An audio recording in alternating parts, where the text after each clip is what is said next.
মনে করুন আপনি একটা ভালো সরকারি চাকরি পেলেন। জীবনের সাফল্যের পথে এক গুরুত্বপূর্ণ ধাপ পেরিয়ে গেলেন।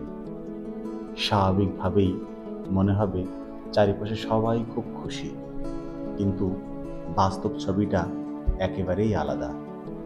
প্রথম 25% মানুষ আপনাকে দেখে হিংসায় জ্বলে পুড়ে মরবে।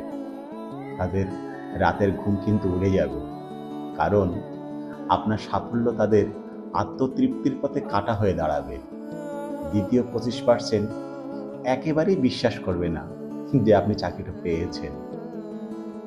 তাদের চোখে আপনার যোগ্যতাই নেই, তাই আপনার সাফল্য তাদের চোখের ভুল মনে হবে।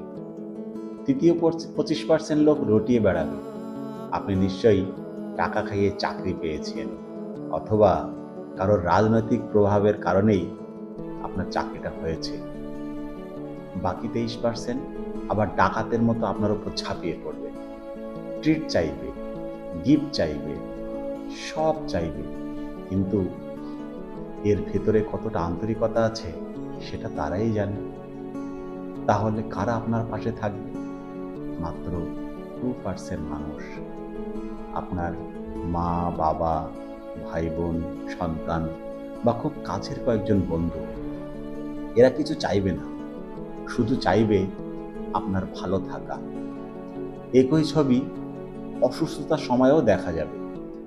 অসুখে পড়লে 25% লোক মুখে সমবেদনা জানাবে, কিন্তু ভেতরে ভেতরে খুশি হতে পারে। এরকম বলবে ওর কপালে এটাই লেখা ছিল। আবার 25% মনে মনে দূরে সরে যাবে, যেন আপনি ছোঁয়াচে রোগের শিকার হয়েছেন।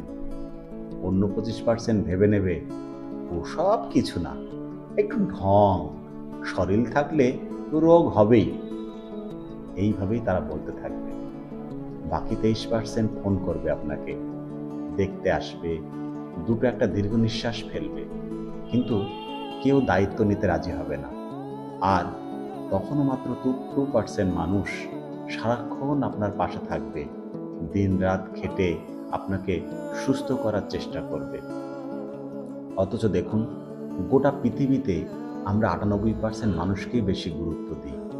যারা আপনাকে নিয়ে হিংসা করে, যারা অবজ্ঞা করে, যারা মিথ্যা রটায়, যারা স্রেফ খাবারের নিমন্ত্রণে আসে, তাদের নিয়েই আমরা সারাক্ষণ ভাবতে থাকি।